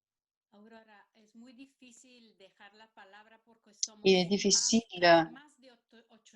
On est plus de 800 personnes en Zoom et plus de 300 sur Facebook. Donc, c'est pas possible. C'est déjà une réponse. Mais si vous souhaitez poser quelques questions au niveau de la chat, je peux le lire dans les différentes langues. Et voilà. Et nous pouvons... Alors, Daniela, on demande à pouvoir partager ces réflexions que vous avez écrites. Je ne sais pas si vous pouvez nous l'envoyer et nous, on peut la publier. Donc, les réflexions que vous avez faites. Bien sûr, Père Francisco, il dit qu'il est connecté. Peut-être on peut essayer de voir s'il peut nous parler. Père Francisco, on va essayer de l'écouter. Francisco?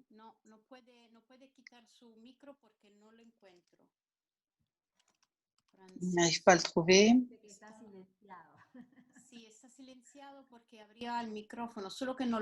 Alors, on n'arrive pas à le trouver.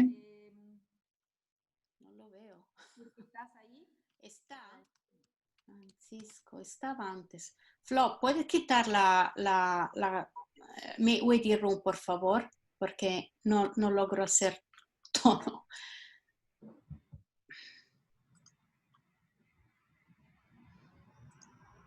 Y en cuanto a los textos, con mucho gusto se los Par vamos. rapport au texte, bien sûr, on peut vous les envoyer. Hein. Ah, voilà, il est là, il est là. Bon, merci. Merci pour ces minutes. C'est accompli hein, d'abord les dames et après les messieurs. Donc, on suit les règles de la bonne éducation. Donc, dans cette quatrième clé d'interprétation, c'est que les pauvres et la vie contemplative. Donc, brièvement, je vais vous parler de la situation par rapport à cette clé d'interprétation.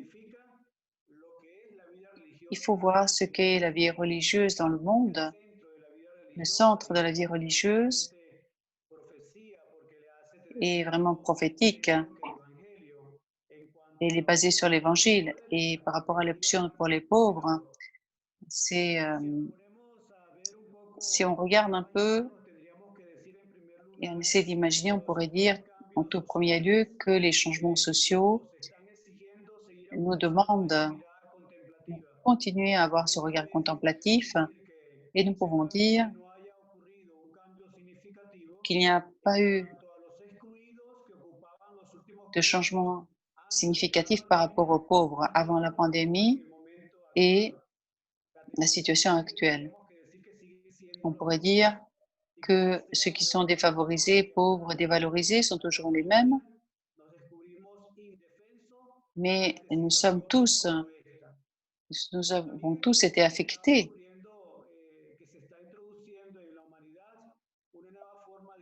Au sein de l'humanité, on a une façon de voir plus positive, plus humaine. On est en train de faire tomber les barrières au niveau économique et social. C'est un grand moment de solidarité, d'humanité, de compassion, et c'est un élément, ce sont des éléments qui sont importants. Nous avons remarqué aussi que cette nouvelle attitude eh bien, nous mène à plus de dignité de l'être humain. Alors, il y a des situations dans des pays où il y a eu une grande générosité, où les personnes ont été très sensibles à la pandémie. L'humanité s'est rendue compte de combien elle est vulnérable et il faut que l'humanité défende la vie. Il y a eu des choses nouvelles au niveau social, mais toute l'humanité doit chercher l'origine de la pandémie parce qu'il y aura une magnitude inimaginable et nous le savons, parce que c'est quelque chose au niveau mondial. Nous pouvons dire qu'un signe positif, ça a été l'apport humain, pastoral, et il faut nous voir en tant que victimes, en tant que des compagnons de voyage. Cependant, il y a des questions qui continuent à nous tarauder. Par exemple, l'inégalité qui existe et qui existe partout, est-ce qu'elle va encore s'accentuer, pardon? Il faudrait changer tout cela, mais il y a tellement de pauvres.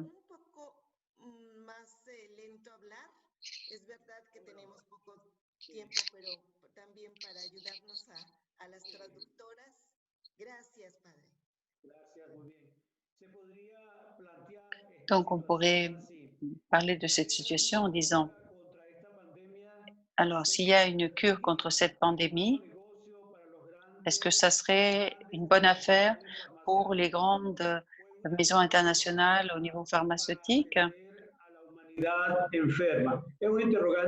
Donc, la question, c'est est-ce que à cause de cette pandémie, si on trouve un soin, est-ce que ça serait en fait une bonne affaire pour les sociétés pharmaceutiques?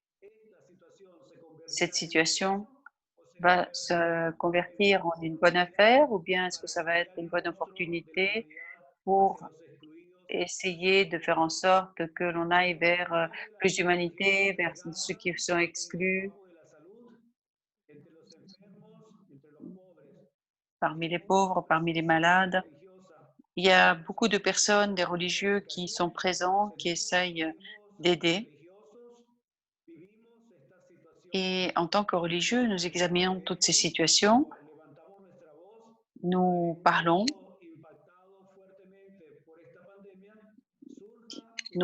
pour que dans ce monde touché par la pandémie, on entende nos voix. Le Christ s'est adressé aux malades, aux pauvres, aux petits, et on se demande si on ne peut pas justement avec notre regard essayer de faire en sorte que cela advienne. Il y a 3 formes de nous réimaginer ou de réimaginer la vie religieuse après la situation que nous sommes en train de vivre. Et en renouvelant notre option pour les exclus, la première clé, une vie religieuse qui, plus que jamais, doit construire des ponts entre les pauvres et entre les extrêmes, en fait. Il ne faut pas abandonner, il ne faut pas laisser de côté ceux qui sont déjà abandonnés au niveau social. Il faut essayer d'aider les personnes. C'est un grand défi pour la vie religieuse. La vie religieuse doit être un médiateur pour pouvoir réaliser cette mission avec un esprit évangélique et faire en sorte que les moins et les plus puissent se rencontrer. Une deuxième façon de réimaginer tout cela, c'est que la vie religieuse doit continuer à annoncer toujours avec davantage de force le fait que nous sommes des enfants de Dieu, mais en étant et en ayant des conditions d'enfants de Dieu, pas dans des conditions de grande pauvreté, grande vulnérabilité. Il faut que nous soyons en mesure de lutter avec passion, avec sens, et nous devons donner plus de sens aussi à notre expérience de foi, en faisant en sorte qu'il n'y ait pas de privilégiés et de privilèges. C'est une façon aussi de nous réimaginer.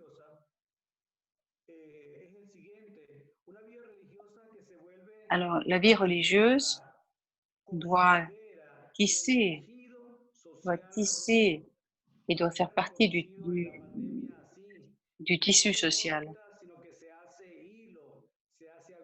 La vie religieuse doit être les différents éléments, l'aiguille, le fil, le tissu, etc., afin de faire en sorte qu'il y ait un nouvel ordre qui surgisse où l'Évangile puisse être plus présent. Donc, et dans ce tissu, il faut prendre soin des différents éléments. Il faut partager autour de cette quatrième cruche. Merci infiniment, Père Francisco. Ça a été très enrichissant. Ça nous enrichit, ça nous renforce. Il y a eu beaucoup de commentaires qui ont été écrits sur le chat, et ainsi que l'a dit Patricia, c'est à travers le chat que nous allons pouvoir échanger quelques minutes.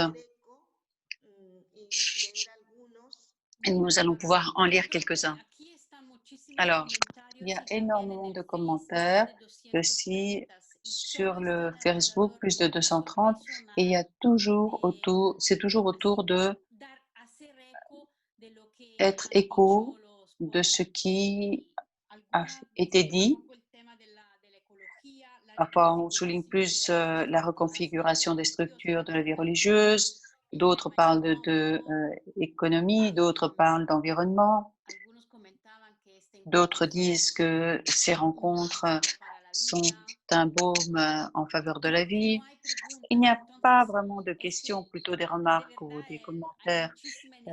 Il y a énormément de vie et d'énergie, je ne sais pas. Je vous suggère en tout cas, et je ne sais pas si ça vous va, nous pouvons clore ce cercle avant de laisser Émilie parler. Un défi du continent pour l'avenir proche. Donc, que chacune puisse dire un mot, un défi pour le futur proche. C'est clair? On va fermer ce moment de dialogue avec un défi pour l'Amérique latine, un défi. S'il y a un défi, eh bien, lequel serait-il? Toutes les personnes qui ont parlé. Alors, nous pouvons suivre le même ordre? Oui, on peut suivre le même ordre. On commence par Liliana ou bien quelqu'un d'autre qui se sent inspiré? Ou peut-être Francisco peut commencer?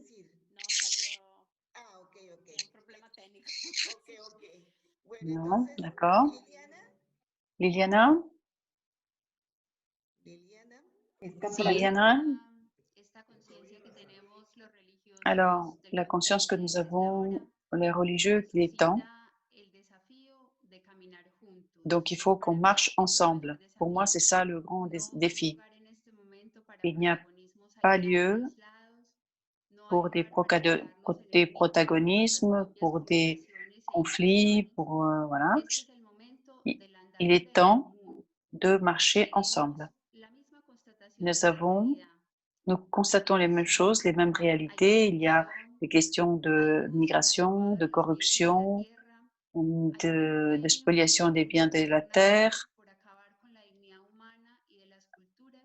Donc, et devant tous les défis qui sont communs, et à nous, depuis notre expérience, de la rencontre avec Jésus, nous avons ce grand défi de nous unir et de marcher ensemble vers la vie, de faire des réseaux afin de travailler pour la synergie, pour la construction collective.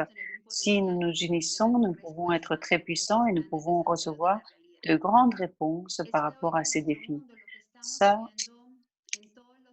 c'est ce que nous sommes en train de vivre et sur tous les continents, on a cet appel à marcher ensemble.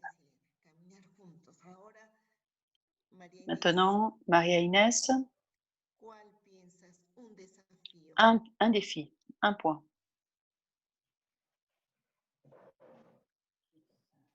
Sí.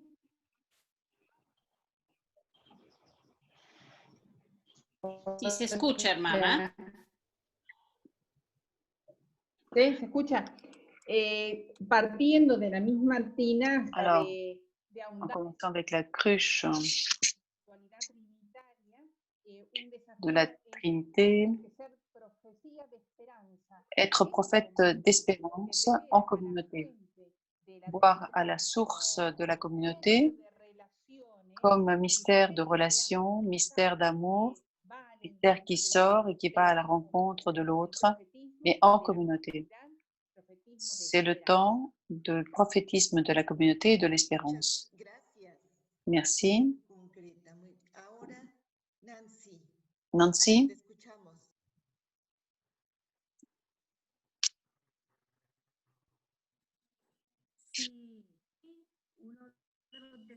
Dejar que el Espíritu transforme nuestros temores en Faire en audacia. sorte que l'Esprit nous permette de transformer nos peurs en audace.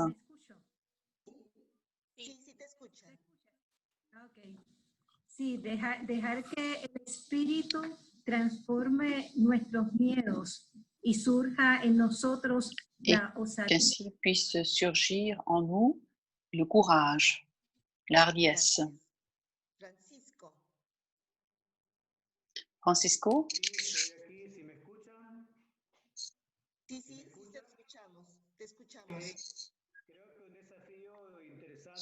Alors, ce qui est intéressant comme défi pour tous, c'est d'être réellement ce que nous sommes, c'est-à-dire d'être vie religieuse avec, dans toute l'acception de ces paroles, sans avoir peur, sans que notre identité soit perdue à cause de la situation que nous sommes en train de vivre, être ce que le Seigneur nous demande d'être. C'est ça notre défi. Maria Inés. Hola, gracias. On n'entend pas. ¿Escucha? Sí. Ok. Para mí, Alors, los desafíos, le défi, au moins 4 points, très brefs. Premier défi, prendre conscience, chaque fois davantage, que la façon d'être de la vie religieuse est être soin ou prendre soin. Prendre soin de la globalité du fait du prendre soin. Deuxième point, prendre conscience, percevoir notre géopolitique de l'Amérique latine. L'Amérique latine est un ensemble qui souffre avec des situations semblables et des crises semblables. Troisième point, percevoir que la reprise viendra de la périphérie, des petits, des pauvres, des indigènes, des personnes de couleur, des travailleurs. C'est ceux qui partagent plus la vie, c'est ceux qui croient en la vie. Et quatrièmement, investir, donner force à la sagesse du bien vivre. Merci. Daniela. Alors, le défi est un titre, et puis moi je vais ajouter quelques mots de plus. Le défi d'une vie religieuse qui soit libératrice et qui libère l'imaginaire. C'est-à-dire que nous devons charger de sens chacune de nos pratiques, de nos actions, que nous osions à sortir de nos cadres en ayant une vue critique devant la douleur et que nous puissions nous poser des questions clés. Pourquoi, d'où et pour qui nous faisons ce que nous faisons, et un tour du soin de la maison commune et de l'écologie. Le grand défi serait celui de Laudato Si et de faire en sorte qu'il soit Laudato Si Dei. Véritablement, ce sont des défis et nous espérons que l'esprit et la force et l'énergie que l'on perçoit ici puissent être mises en œuvre. Maintenant, on va laisser parler Émilie Tourou, qui est secrétaire de l'Union des supérieurs majeurs. Émilie? Bon après-midi à tous et toutes, ou bonjour.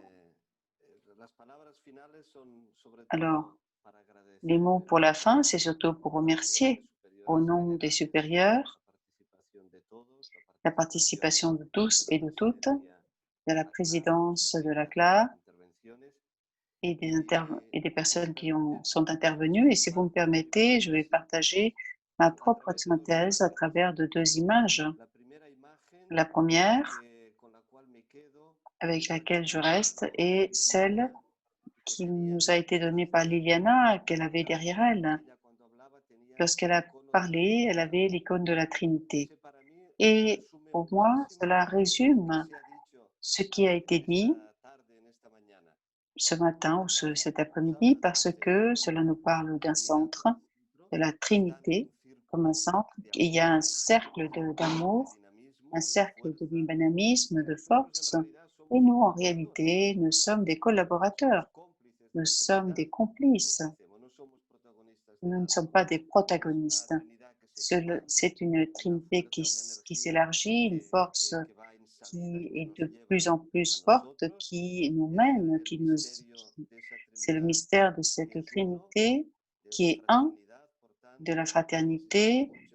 On a beaucoup insisté sur le fait que nous sommes tous liés malgré notre diversité dans cette Trinité. Et la meilleure expression de cela, la plus grande unité dans la plus grande diversité.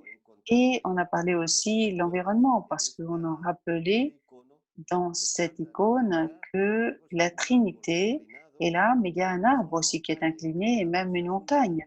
Donc c'est un dynamisme d'amour qui entraîne toute la création. Et ça, c'est ma première image, celle de la Trinité qui est au centre et qui nous mène vers l'extérieur.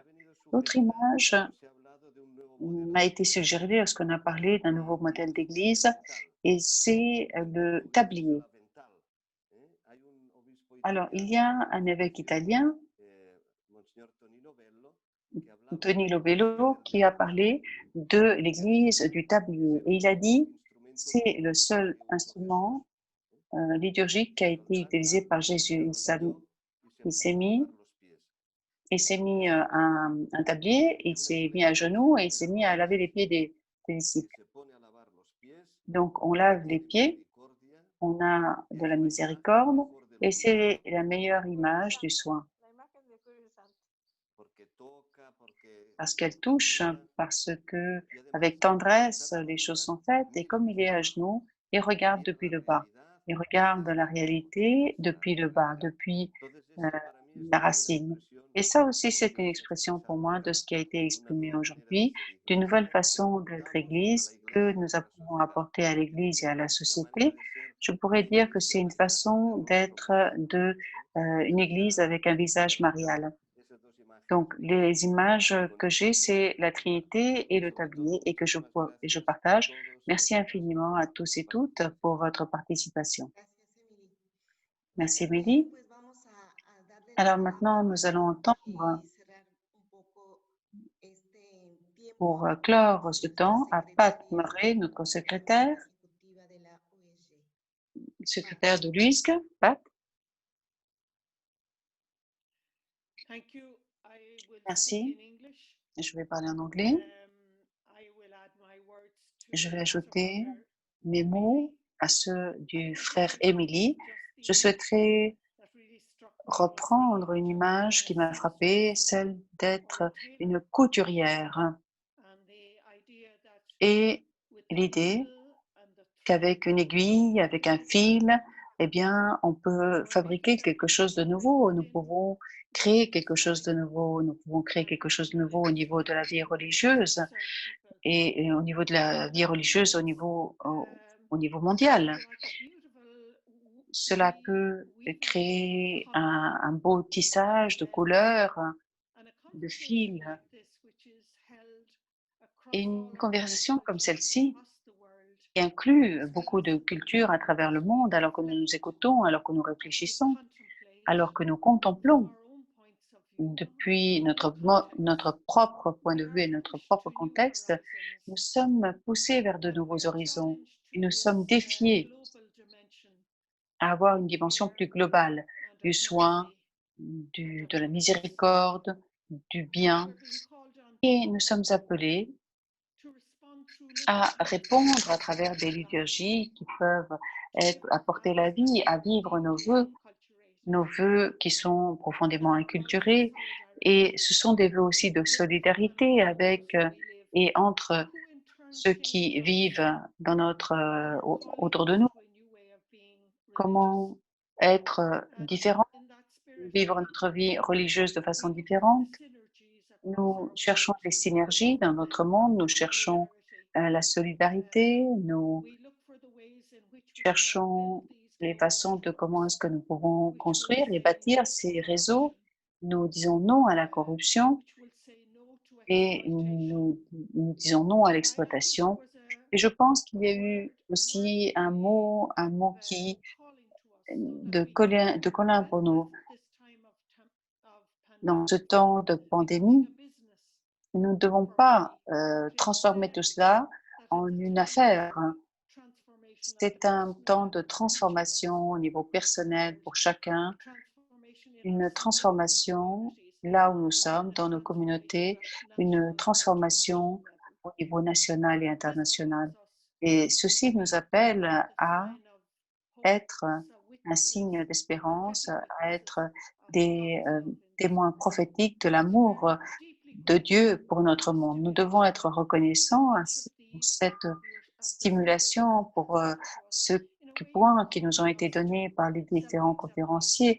Vous nous avez appelés à nous examiner et nous vous sommes reconnaissants pour stimuler notre réflexion et pour nous appeler à une contemplation beaucoup plus profonde de ce que nous voulons être, comment est-ce que nous voulons être, là où nous voulons être, et avec beaucoup de gratitude.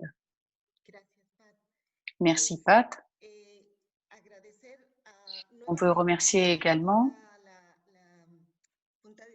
encore une fois, la CLAR, à chacun des participants, et aussi remercier les interprètes qui ont fait le travail, Carla, Marilou et Hilaria, aussi Patricia et Florence qui nous ont aidés au niveau technique. On pose des questions, on va avoir le texte de ce qui a été partagé. Oui, c'est vrai, oui, on va l'avoir et on va pouvoir le partager. Et on est en train d'enregistrer également donc cette conférence et naturellement, nous allons pouvoir y revenir. Il y a beaucoup d'éléments qui vont nous aider pour pouvoir continuer dans ce cheminement pour la transformation dans cette église synodale, dans cette marché ensemble et dans cette contemplation profonde, ainsi qu'il a été dit. L'horizon inspirateur, eh bien, et il est temps aussi de conclure cette rencontre et retourner à nos réalités, là où nous sommes. Merci infiniment. Soyez attentifs et attentives aux pages WISC. Nous continuons à vous offrir des webinaires. Et ce que nous souhaitons, c'est de continuer à vous aider dans ce cheminement, dans cet appel de l'esprit qui nous est fait pour la vie religieuse dans tous nos contextes et à travers le monde. Merci infiniment à chacun et chacune.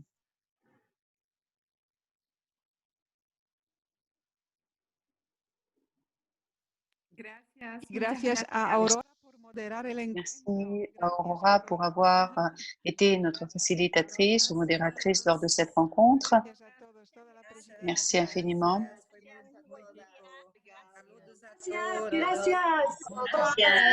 Gracias desde Colombia. De Guatemala, saludos. Chile. Gracias de Guatemala. De México. Muchas gracias. Bye bye.